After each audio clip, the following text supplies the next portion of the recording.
En iyi web tasarım ajansları için ilk hedef herhangi bir markanın başarılı bir şekilde yönetilmesine yardımcı olmaktır. Bu süreçte mevcut marka yönetimi ile birlikte sıfırdan bir markanın oluşturulması da web tasarım ajanslarının faaliyetleri arasında yer almaktadır. En iyi web tasarım ajansları kurumsal ya da kişisel web tasarım çalışmaları yaparak hizmet alıcılarına rekabet gücü katmaktadır. Web tasarım ajansları birbirinden farklı hizmet sunumlarına sahiptir. Ancak iş süreçleri birbirinden ne kadar farklılaşsa da her tasarım ajansının tasarım sürecinde dikkate alması gereken bir takım standart unsurlar bulunmaktadır. Minimum düzeyde tasarım sürecinde bulunması gereken unsurlar tamamlandıktan sonra web sitesini özgünleştiren çalışmaların yapılması gerekmektedir. Tasarım sürecinin geneli olarak konuşacak olursak, tasarım süreci boyunca özgünlüğü yakalamak en önemli hedef olmalıdır. En iyi web tasarım ajanslarının kullandıkları 5 yöntem. En iyi web tasarım firmaları, başarılı web siteleri oluştururken çok önemli 5 yöntem kullanırlar. Kullandıkları çok önemli 5 yöntemle oluşturdukları internet siteleriyle fark yaratmayı hedeflerler. Çünkü dijital dünyada rekabet düzeyi yüksek olduğundan sıradan tasarımlar marka gelişimine pek bir yarar sağlamayacaktır. Her ne kadar özgün olursa olsun, her web sitesinde bulunması gereken bazı özellikler vardır. Web sitesi tasarım çalışmaları sonucunda internet sitelerinde olması gereken başlıca 5 özellik şunlardır. 1. Web sitesinin hızlı bir kullanıcı deneyimi sunması. 2. SEO çalışmalarının doğru bir şekilde yapılmış olması.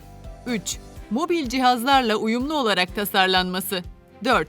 Pratik bir yönetim paneline sahip olması. 5. Kullanıcı dostu arayüzünün bulunması. En iyi web sitesi yapan firmalar tasarım sürecinde nelere dikkat eder? En iyi web sitesi yapan firmalar tasarım çalışmaları boyunca başarılı bir web sitesi için bazı hususlara dikkat etmek durumundadırlar. Çünkü tasarım sürecinde dikkate alınmayan unsurlar web sitesinin gerçek anlamda başarısız olmasına neden olabilir. Görsel açıdan iyi bir görünüme sahip olan bir internet sitesinin yalnızca estetik görünüşüne bakarak başarılı olduğunu söylemek yanlış olacaktır. En iyi web sitesi yapan firmalar tasarım sürecinde şu adımlara dikkat eder. Kodlamaların mümkün mertebe kısa tutulması, gereksiz JavaScript kullanımından uzak durulması, açık ve kolay anlaşılabilir bir tasarımın tercih edilmesi, mobile dönük tasarımların işlevsel olması, teknik SEO çalışmalarının ihmal edilmemesi, her bir görselin tasarıma uygun olarak seçilmesi. Başarılı web tasarım ajansları için SEO'nun önemi nedir? Başarı odaklı hizmet veren web tasarım ajansları için en önemli kriterlerden bir diğeri de SEO uyumlu web tasarımlarıdır. Bir web sitesi için en önemli hedef, yüksek trafik çekmek olmalıdır. Ziyaretçi sayısı yeterli düzeye ulaşan bir web sitesi artık pek çok hedefine ulaşabilecek konumdadır. Trafiği yüksek olan bir web sitesi, ister çok sayıda online satış yapabilir, isterse direkt müşterileri işletmeye çekebilir. Bununla birlikte daha pek çok amaca ulaşmak, yüksek trafiğe sahip bir internet sitesi ile mümkündür. SEO bir süre yaptığınız bir şey değildir. Her şeyi doğru yaptığınızda olan şeydir. Chatpolit, başarılı web tasarım ajansları için web tasarım çalışmaları sırasında yapılması gereken SEO çalışmaları, web sitesine trafik çekmek için oldukça değerlidir. En doğru SEO uygulamaları kısa sürede arama motorlarında web sitesinin üst sıralarda yer edinmesine yardımcı olmaktadır.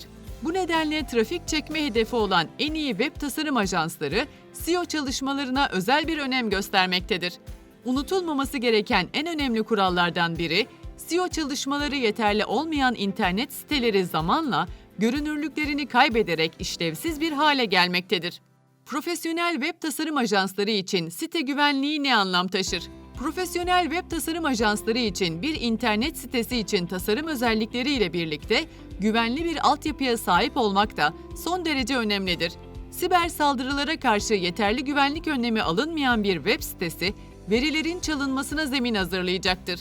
Bu nedenle profesyonel web tasarım ajansları tarafından web sitesi tasarımında altyapı güvenliğine yönelik çalışmalar kesinlikle geri planda tutulmamaktadır. Bir e-ticaret sitesi mevcut ziyaretçi trafiğini artırarak online mal ya da hizmet satışı yapmayı hedefleyebilir. Bu amaçla bu tip bir e-ticaret sitesinin ürün ve hizmet aramalarında bulunabilirliği ne kadar yüksek olursa o kadar çok satış yapma imkanına sahip olacağı söylenebilir. Herhangi bir e-ticaret sitesi için altyapı güvenliğini sağladıktan sonra online tahsilat sistemlerinin de siteye entegrasyonu önemlidir. Çünkü siteye çekilen ziyaretçilerin alışveriş yapabilmeleri için kusursuz işleyen online ödeme yöntemlerinin mevcut olması gerekmektedir.